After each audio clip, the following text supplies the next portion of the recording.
Hello दोस्तों। आज हम डिस्कस करने वाले हैं स्पर्म एंड स्पर्म सेल्स के बारे में। तो लेक्चर आज का काफ़ी इंपॉर्टेंट होने वाला है। मेल रिप्रोडक्टिव सिस्टम की एक इंपॉर्टेंट सेल्स है। तो एग्जाम पॉइंट ऑफ व्यू से क्वेश्चंस हैं यहाँ पे। तो आज हम डिस्कस करना शुरू करते हैं स्पर्म के बारे में। स्पर्म को पढ़ने से पहले कुछ जनरल पॉइंट्स डिस्कस कर लेते हैं। सबसे पहला पॉइंट है sperm is a male reproductive cells. तो स्पर्म एक मेल रिप्रोडक्टिव सेल्स है, जबकि फीमेल रिप्रोडक्टिव सेल्स को हम ओवम बोलते हैं। और फीमेल रिप्रोडक्टिव सेल्स या ओवम बनती है ओवरी में, जबकि स्पर्म बनता है टेस्टिस के अंदर। स्पर्म एक मोटाइल स्ट्रक्चर है, खुद मूव कर सकती है, किसी की जरूरत नहीं होती। इमोटाइल स्ट्रक्चर नहीं है जैसा कि ओवम हुआ करती है। स्पर्म खुद मोटाइल स्ट्रक्चर है जो रिसीव करती है एनर्जी, क्योंकि अगर स्ट्रक्चर मूव करेगी तो उसे एनर्जी की तो रिक्वायरमेंट होगी, और ये एनर्जी कहाँ से मिलेगी? माइटोकॉन्ड्रिया।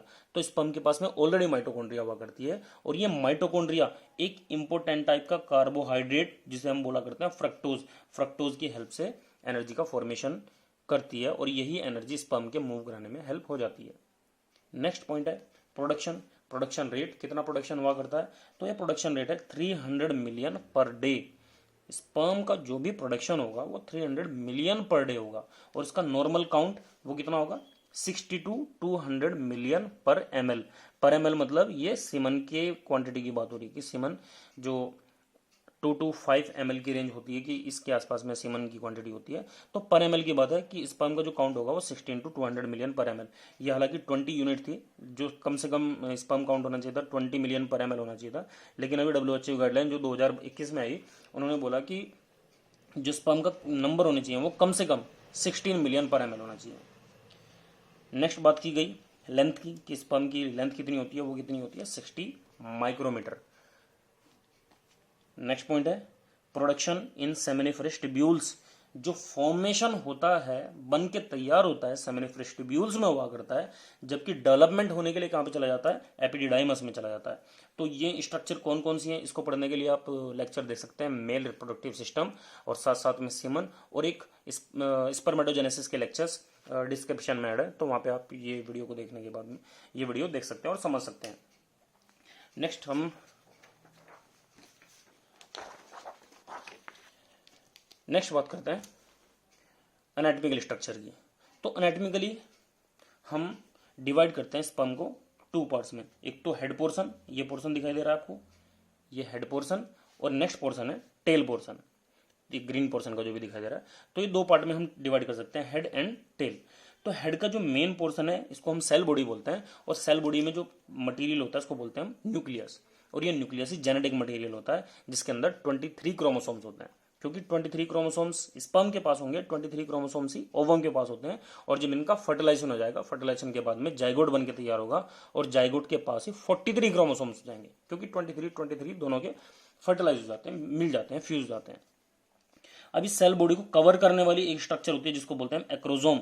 ये कवर करने वाली स्ट्रक्चर है, इसको बोलते हैं एक्रोजोम। और एक्रोजोम के बाहर की तरफ एक ग्लाइकोप्रोटीन की एक इंपॉर्टेंट मेम्ब्रेन होती है जिसको बोलते हैं प्लाज्मा मेम्ब्रेन। तो प्लाज्मा मेम्ब्रेन बहुत इंपॉर्टेंट है फर्टिलाइजेशन से पहले की प्रोसेस। तो एक्रोजोमल रिएक्शन कभी भी होती है, एक्रोजोमल रिएक्शन फर्टिलाइजेशन प्रोसेस का एक पार्ट है।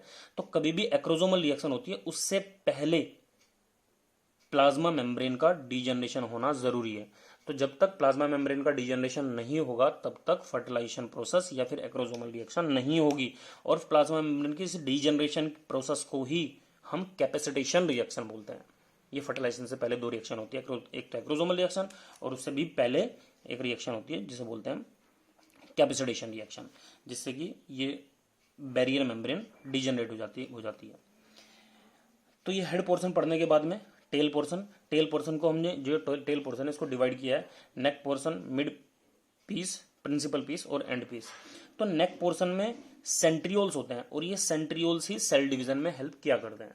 आपको पता है कि जब जाइगोट बन जाता है तो जाइगोट बनने के बाद में सेल्स में कंटिन्यू डिवाइडेशन होता है, मल्टीपल सेल्स बनती हैं। तो उन मल्टीपल सेल्स को बनाने के लिए जो स्ट्रक्चर है वो सेंट्रियोल्स ही हुआ करती है। तो ओवम के पास सेंट्रियोल्स नहीं होता, तो इसको सेंट्रियोल्स कौन डोनेट करता है? ये स्पर्म ही इसको डोनेट करता है, और ये सेंट्रियोल की हेल्प से ही सेल्स कंटिन्यू डिवाइड होती हैं। उसके बाद जो मिड पीस है उसमें माइटोकॉन्ड्रिया होती है। ये माइटोकॉन्ड्रिया ही एनर्जी फॉर्मेशन हेल्प करती हैं, और वो एनर्जी बनाएगी किससे? फ्रक्टोज से एनर्जी बनाएगी, और यही मूव कराने में हेल्प करेगा स्पर्म को। इसके बाद में मिड पीस का टर्मिनल एंड पोर्शन को टर्मिनल डिस्क बोलते हैं, और इससे आगे की तरफ जो पोर्शन है वो प्रिंसिपल पीस कहलाता है। और ये प्रिंसिपली लॉन्गेस्ट स्ट्रक्चर है, जो सबसे लॉन्गेस्ट स्ट्रक्चर है इस टेल में वो कौन सी है, प्रिंसिपल पीस। और जो टर्मिनल एंड पोर्शन है उसको हम एंड पीस बोला करते हैं। तो ये है एनाटॉमिकल स्ट्रक्चर। इसके रिगार्डिंग भी कुछ इंपॉर्टेंट पॉइंट है इसमें, उनको देख लेते हैं।